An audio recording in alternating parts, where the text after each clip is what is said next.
the thing that I see as a mistake the most when women are trying to eat healthy, eat for hormones, whatever that is that they're really not eating enough.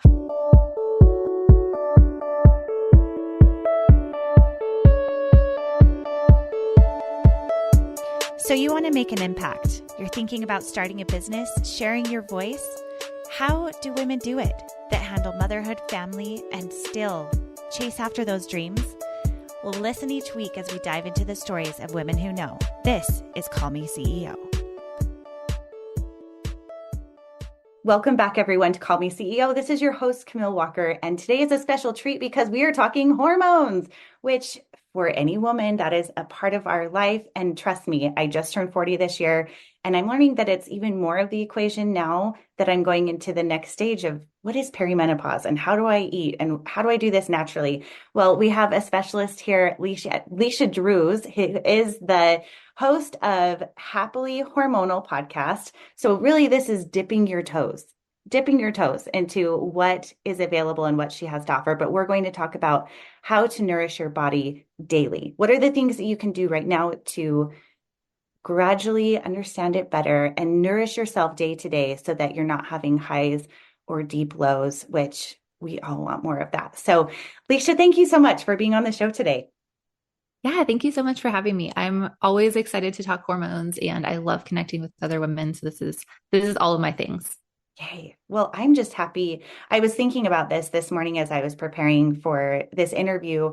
I am so grateful that I live in a day and age where women are talking about hormones and that it's not such a mystery and that women are also advocating for other women in health professions as well in conversations like this, where we can even discover what's normal and what we can do to help ourselves. Yeah, absolutely. I know that I've had experiences in the past and I hear from other women that I coach and work with all the time that they've just been essentially ignored or not listened to. And I really think that that's starting to change. And that's a huge passion of mine, is to make sure that it's changing. And I think that that's a great point that you're making, that we are in a space where we can talk about this. And 20 years ago, 30 years ago, like there wasn't as much information for sure. Yeah. Okay. Well, tell our audience where you live, how you have children. Tell us about that. And how did you get into the world of hormones? What brought you down this path? Yeah. So I live in Oklahoma. I live with my husband. We've married almost 12 years. And then my 3 kiddos, my daughter is 9 and I have 2 little boys. They are 5 and 2.5. And so if you have kids at that age, you know that that is a whole full-time experience in and of itself. And so I actually started my journey into hormone coaching kind of the long way. So I went to nursing school straight out of high school and worked in the hospital for about 10 years.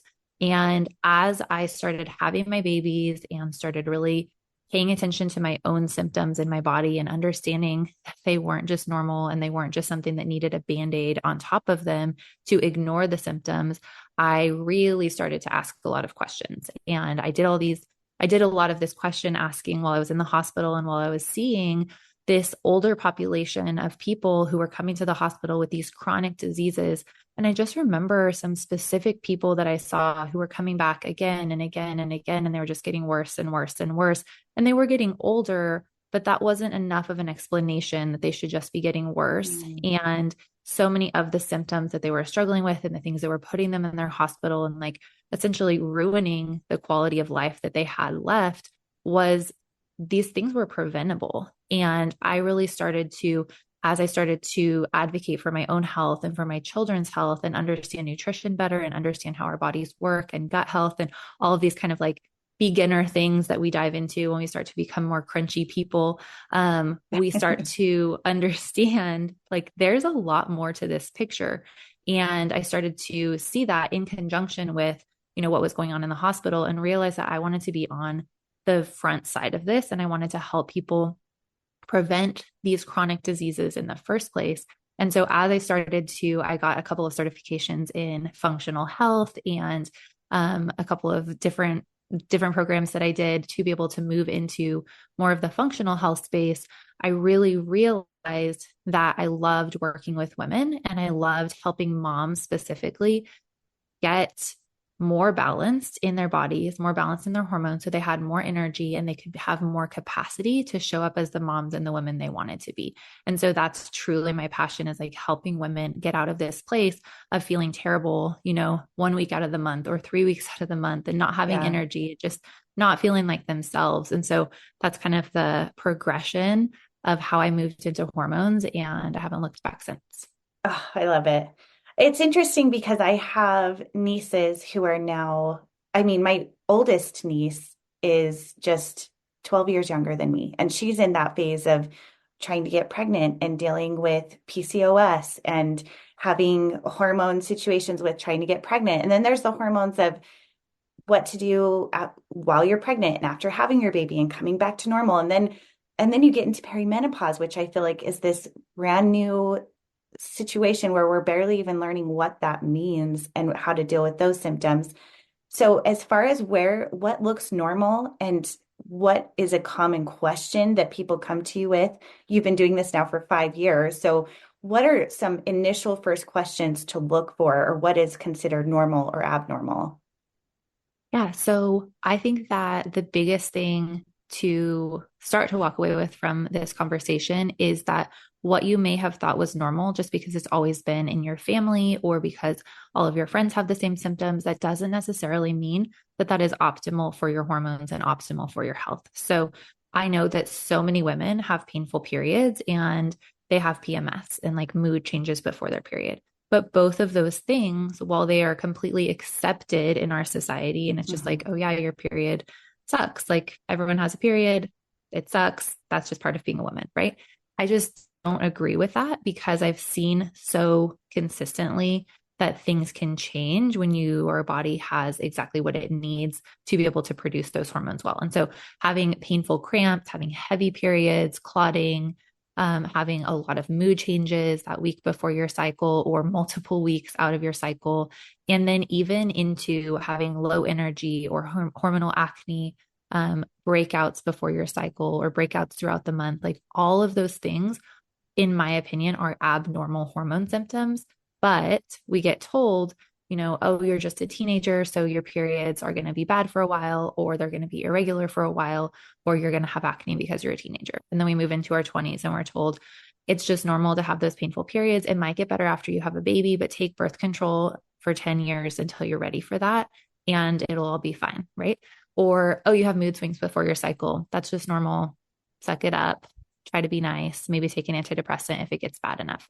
And that's it just makes me sad even saying those things, because it's just so dismissive and so closed-minded, essentially, that you just have to have this experience as a woman that is negative, especially around the hormones that we were given to create new life, which is like the most incredible superpower that a human could have, right? And so, but we're taught to hate those hormones that gave us that ability to create new life and to have our babies and to create families and legacies. And so I just think that the narrative has to change. And when we start to have less hormone symptoms, we don't have as much of a reason to feel like our bodies hate us and we're having to fight against them. Yeah. Oh my gosh. There's so much to unpack. No, of course, you come up with new content every single week to talk about this on your own podcast. So this is a very high level scenario where many of our listeners are at different stages of hormone health and what that looks like. But our nutrition and balancing our hormones naturally through food is something that can apply to any woman. So that's what our focus is for this episode, is what can you eat in a daily lifestyle way that helps us to balance hormones so that you aren't experiencing these fluctuations as much. Yeah. So I do love that we can talk about this in the whole range of women's life, where we're talking about like teenagers to women who are having babies to postpartum to perimenopause, like you mentioned. Like all of those seasons are different, but it comes back to our bodies are going to need the same things to thrive in all of those seasons. And then there's just like a few little differences sprinkled in. Not like everything just like every 10 years completely changes, screeches to a halt. We have to change everything we're doing for our bodies. So I think that the first thing that I really like to focus on when it comes to food is looking at our mindset around food. And this sounds very like, like, oh man, here we go back to mindset, right? But it's the root of so many things. And so for women in our culture, especially women, I think in our 30s and our 40s, maybe a little bit less nowadays, it really has been honed in for us that to be healthy, to be beautiful, to be worthy, we have to be a certain weight. And so when we have that just hammered into us over and over again, we have certain preconceptions when it comes to food, and we have certain preconceptions when it comes to like what's healthy and what's not. And what I find is that has been very, very elevated and praised when women don't eat enough. It's just like, look at you. Like, you must be stronger than the rest of us because you don't have cravings, or you must be, you must have a lot of self-control if you don't eat carbs, or you look really good, so you definitely have never eaten a bite of sugar in your life.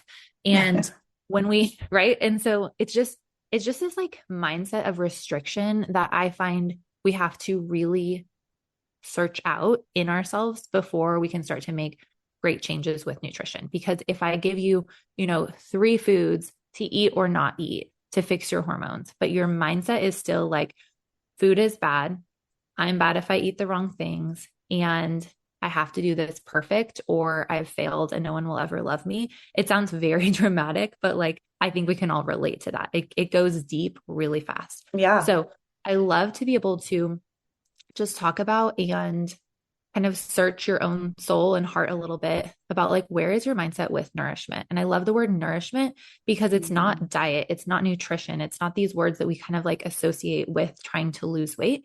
It's really like, how can I nourish my body in a way that I love my body? And for those of you who are moms or who want to be moms, thinking about how you would want to nourish your body when you were pregnant with your baby, or how you would even want to nourish like your daughter.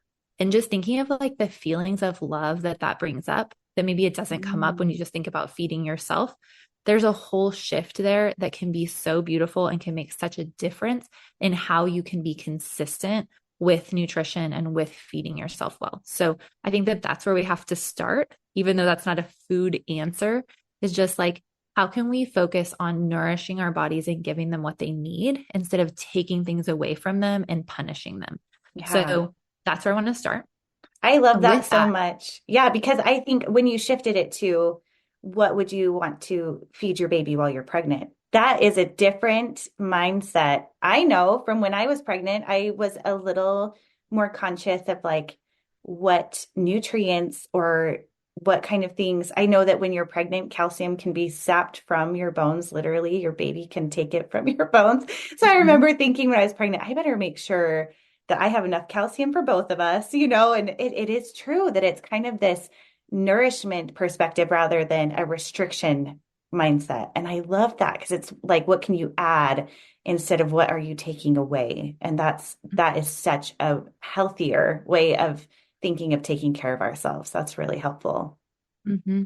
And, I think even just hearing you say that, it's like sometimes for women in pregnancy, they're like, I can just eat whatever I want. Finally, I don't have to worry about getting fat. And you can almost like go too far with that. And I think that that's a fear that women have a lot of times when you start to try to change your mindset to nourishment. We're holding on to that restriction so tight because we're afraid if we stop restricting, we're just going to be out of control.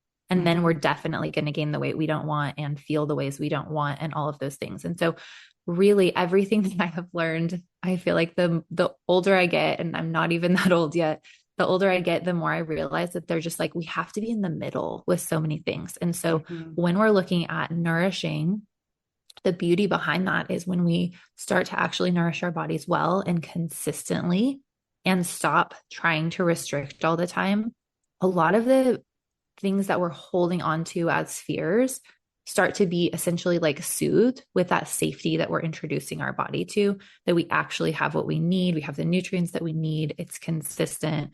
We're not starving on a regular basis.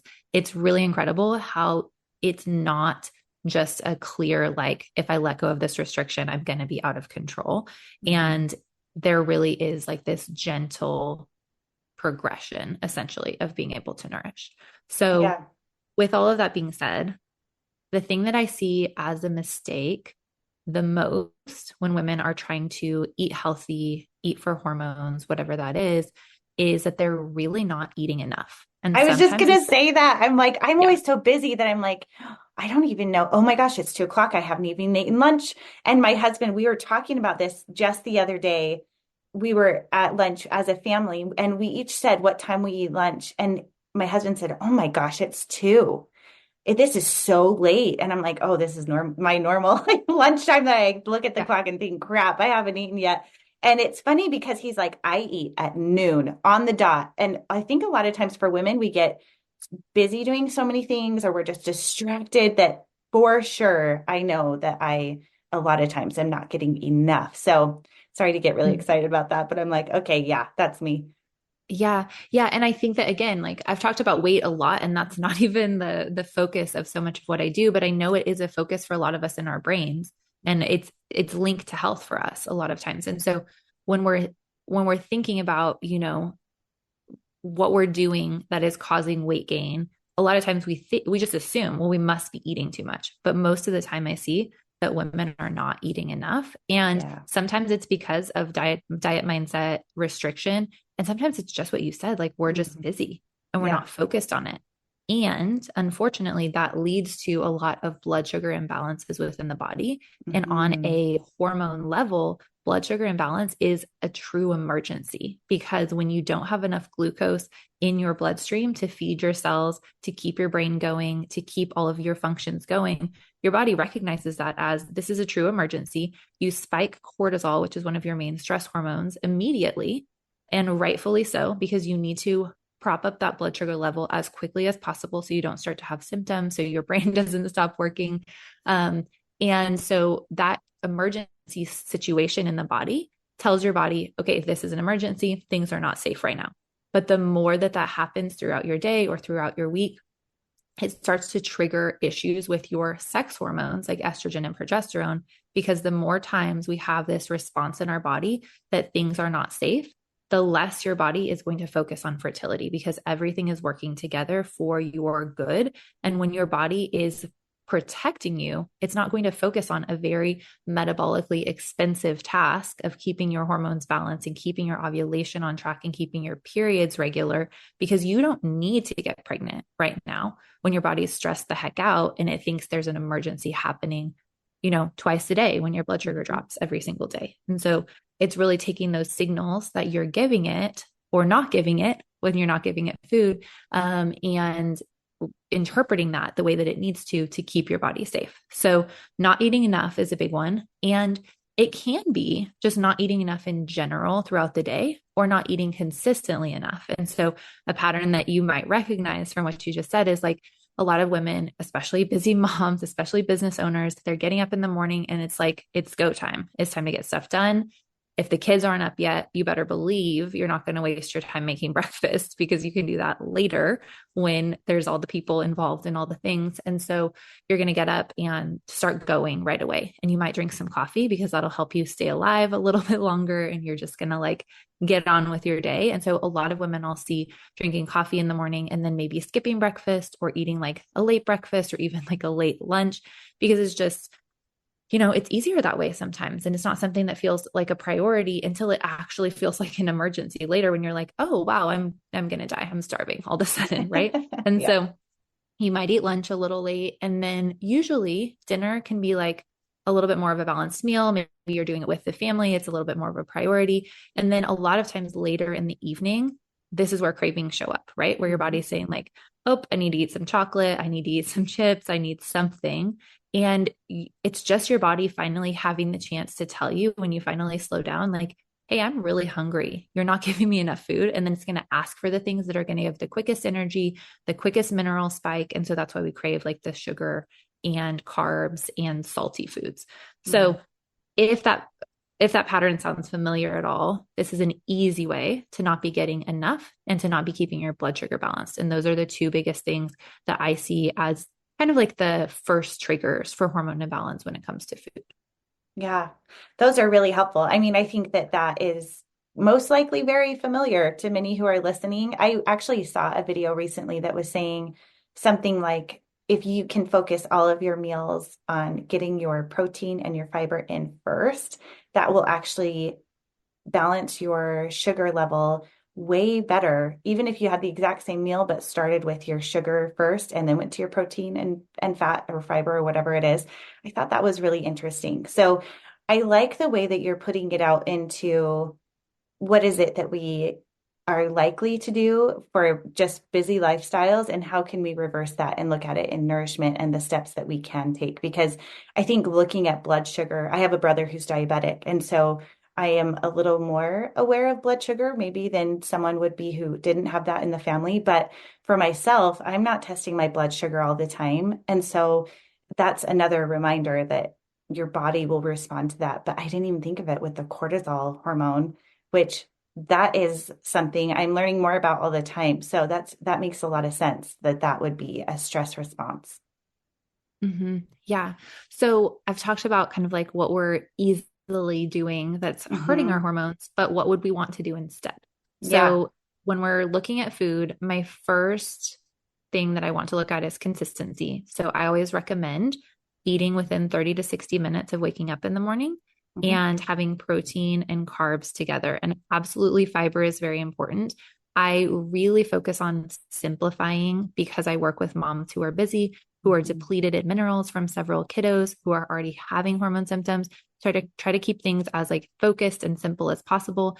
And thankfully, when we're eating whole foods, we usually are getting those fats in, and fiber is a little bit more hit or miss, but that's something we can like work on as we go. So I always look at protein and carbs first, because when we are getting enough protein, we all know protein is good for us. We all know we need protein. It's going to help our muscles. It's going to help energy levels. It's going to help keep blood sugar stable. But what we oftentimes don't know is good for us is that we need healthy carbs as well.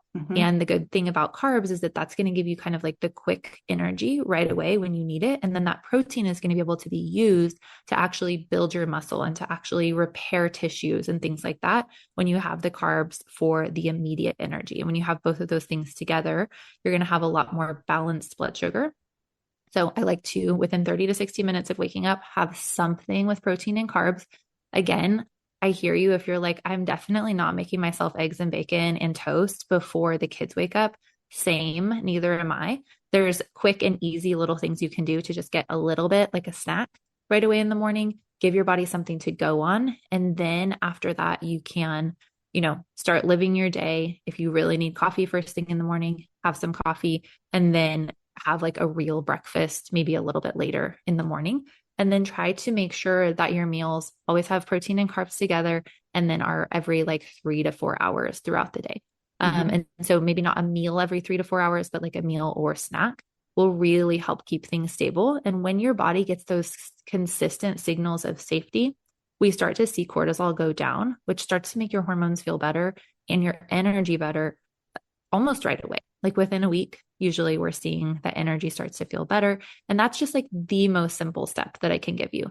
And then when I'm looking at, again, kind of like an overall step for food, then we start to look at quality, and we start to look at, are you eating whole foods? Are you eating things that are like, just kind of like the main source of the food? So like, is it like some meat and then a sweet potato, or like some meat and a simple grain, or I really like fruits and root veggies as a main source of carbs.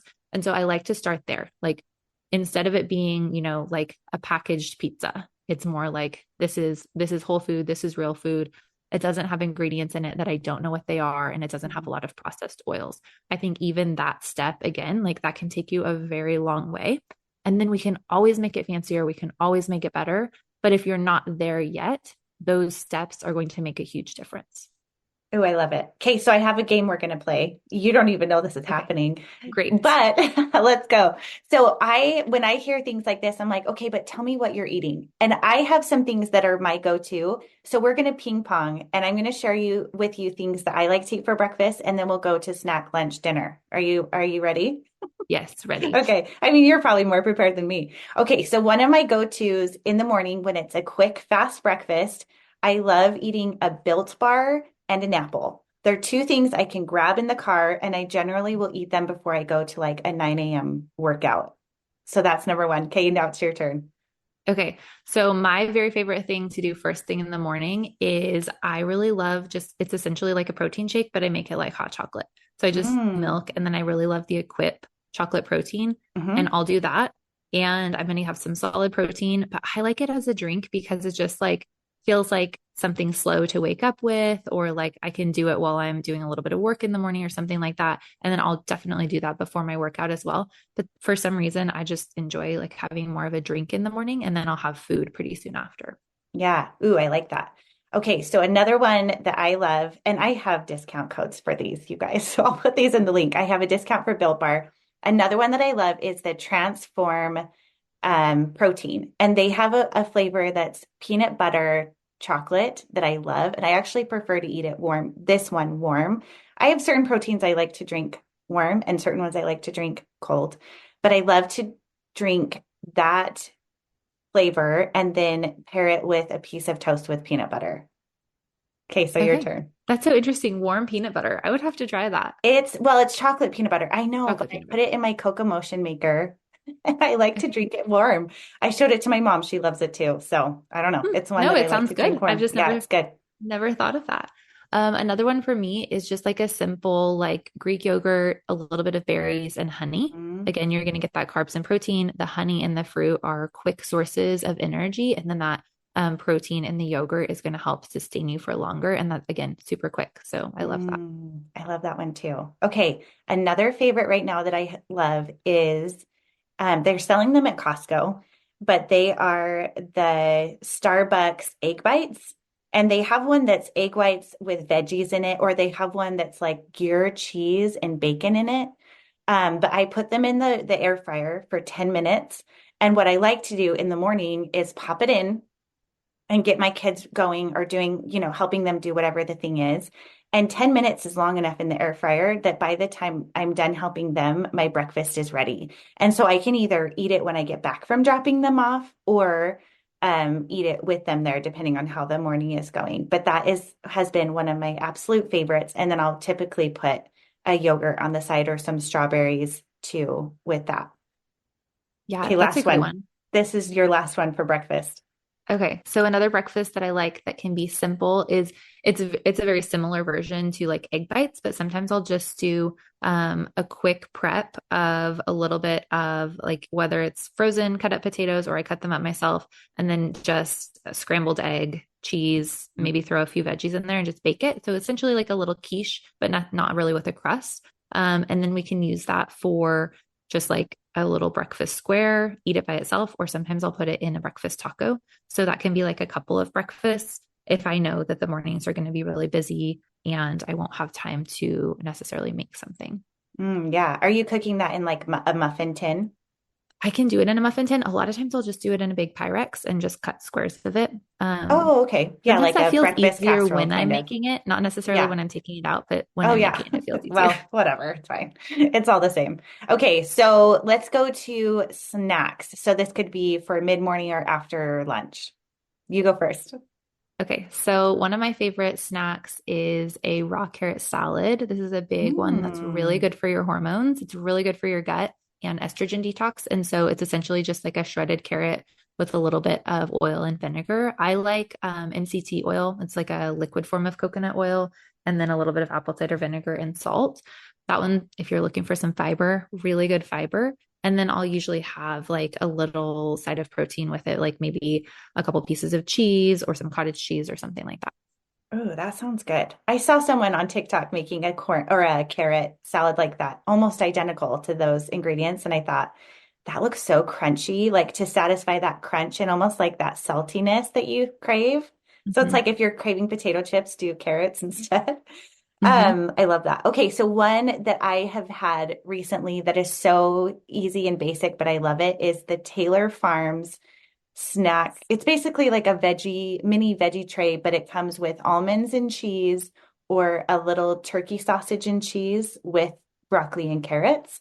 And I have brought it on the airport with me, or on the airplane with me, and I have had it just if I go and do like a work, I'll do co-working hours with a friend and I'll bring it with me there sometimes, or even just at home. It's a really balanced, easy way to get those veggies in. And something about not having to prepare it myself makes me eat it more. I don't know why, but it's just like it's all there and it's ready to go.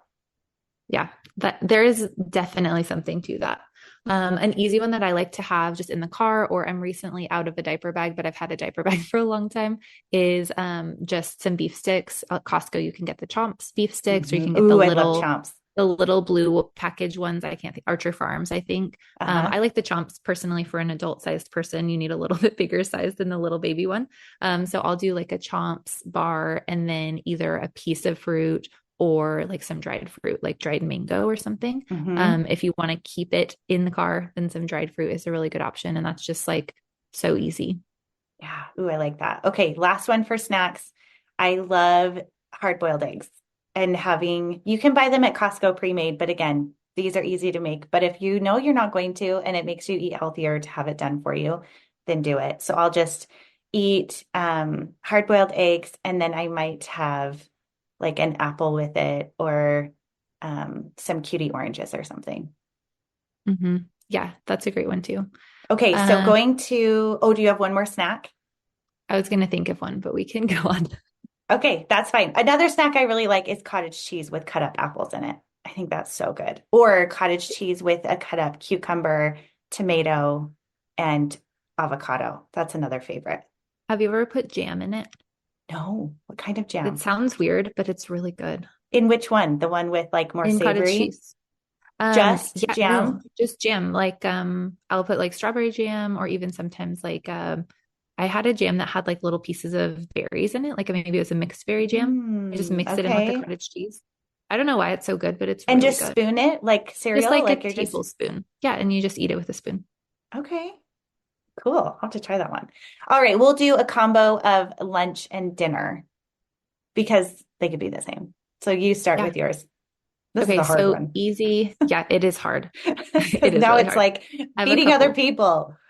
I have a couple easier go-tos though. Okay, let's So Costco, you seem to be a Costco fan like me. They have those Amilu meatballs, chicken meatballs. Yes. Those are super good, and they're kind of seasonal where they have different flavors. But one of my family's favorites is those meatballs. And then I'll make pickled carrots, which is just like strips of carrots like I do with a potato peeler, put them in some apple cider vinegar for like 10 minutes while I'm making dinner, and then rice. It's really good. The pickled carrots really just like make it. And sometimes I'll make like a little sriracha mayo to mix in, but that one's a super good. And I mean, you could put it together in however long it takes for the rice to cook in your Instant Pot, which is beautiful. Yeah, I legit have those meatballs in my fridge right now. It's like teriyaki pineapple, but we haven't tried them yet. So that would be very perfect. Yay. Good. Okay. My kids love the Adele's sausages. Is it chicken sausage?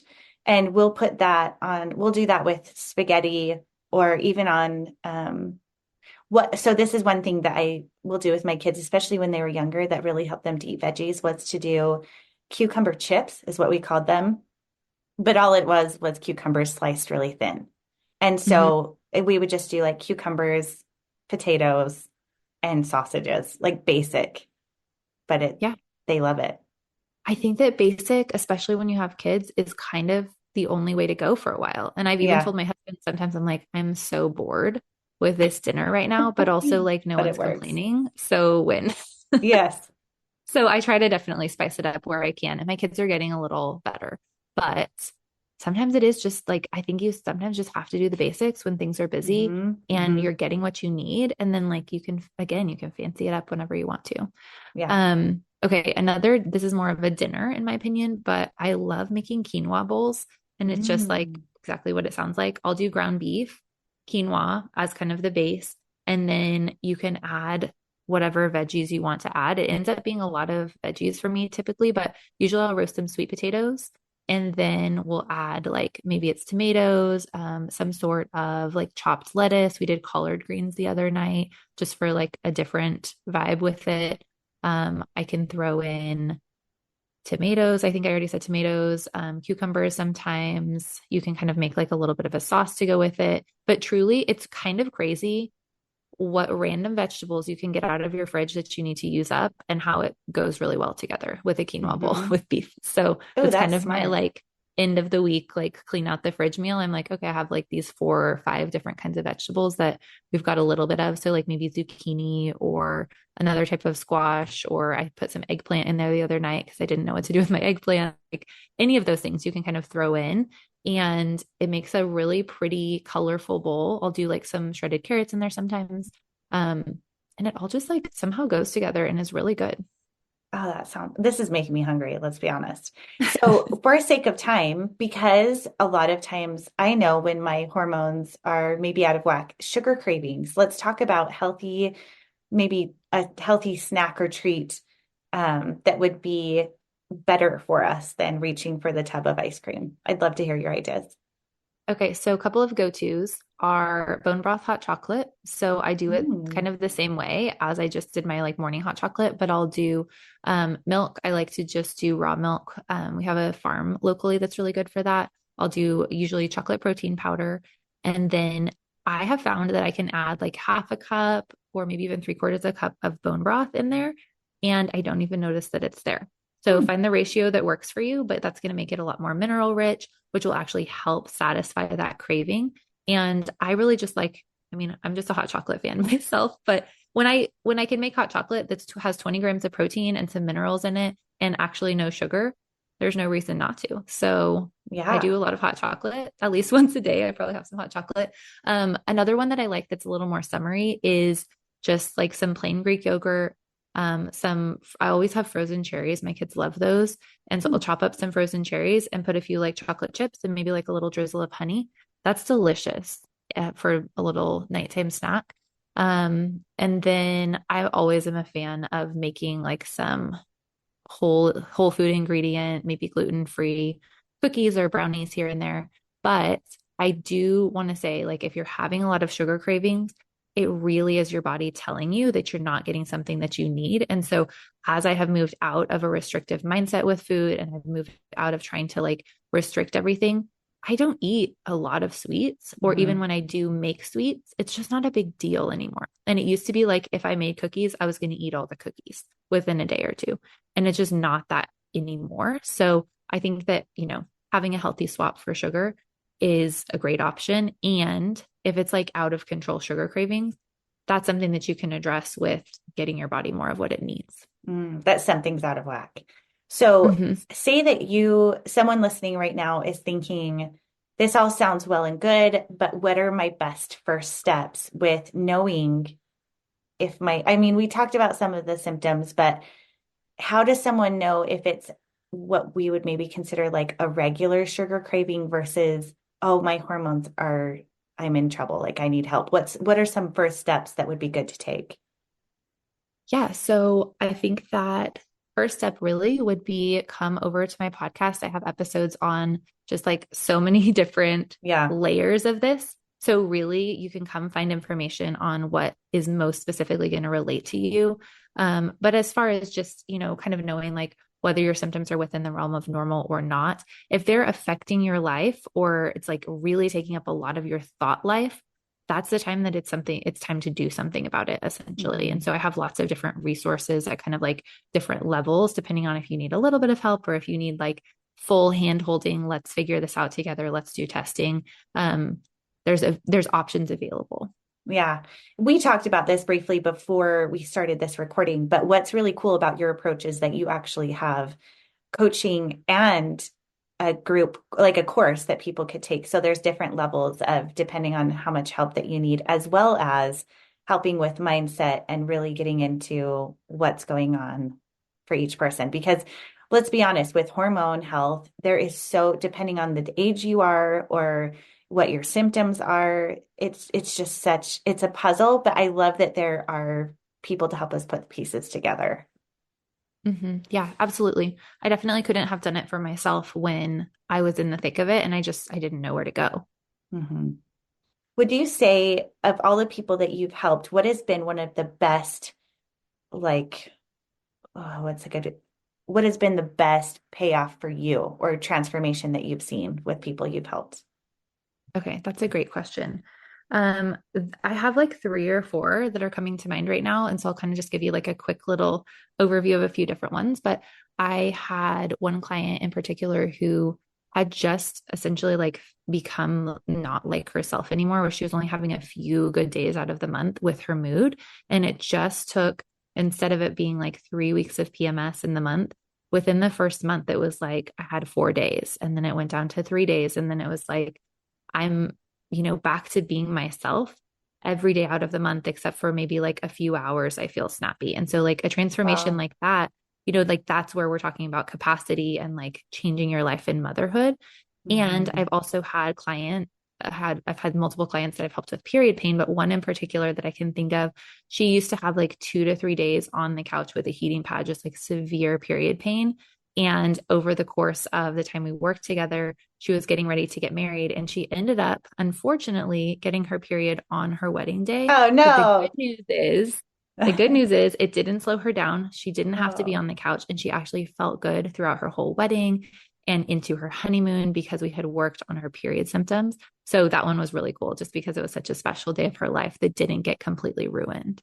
that's cool. So for period pain, just really quick, like what are some things to help with that in specifically?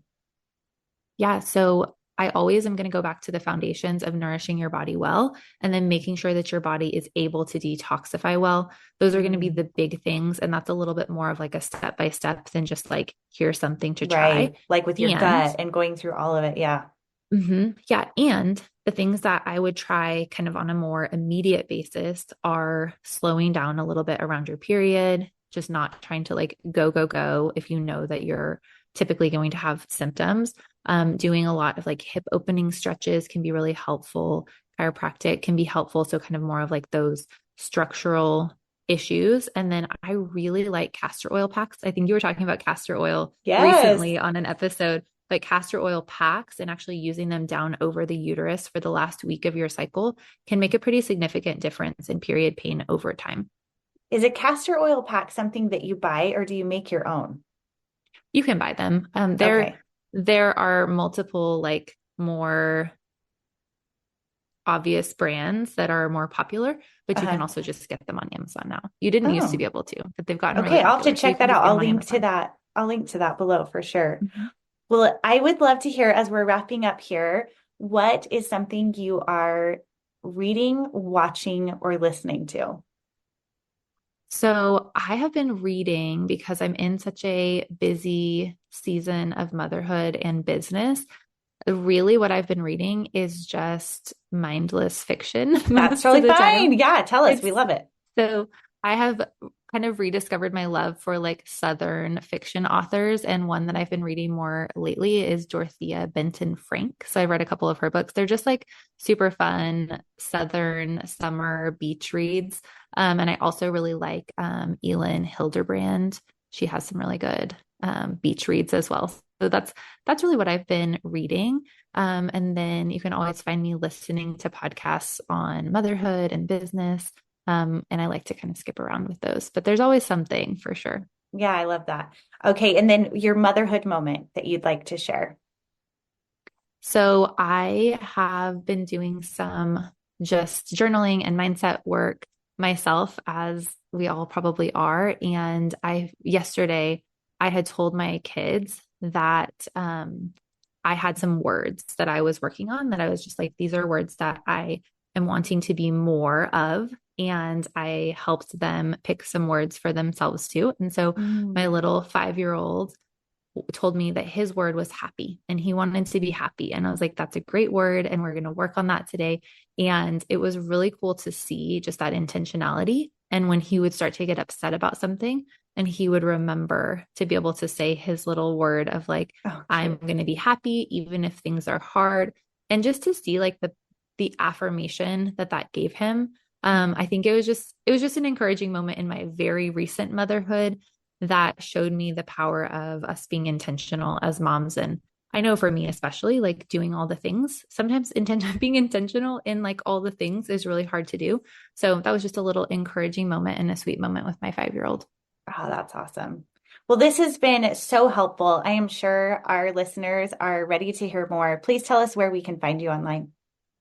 So the Happily Hormonal Podcast is the best place to find me. And I also am on Instagram a little bit. So you can find me on Instagram at Alicia Drews. And then my website is leishadrews.com. And that's where you can find information about my Nourish Your Hormones course, which is my self-paced option, as well as information about coaching where we can go more in depth and do functional labs and kind of do all the things if that's the place that you're at. Awesome. Well, thank you so much. I hope everyone listening learned a lot. I know that I did, and it has been so wonderful to have you on the show today. Yeah, thank you so much for having me. It's been great. Yeah, you're welcome.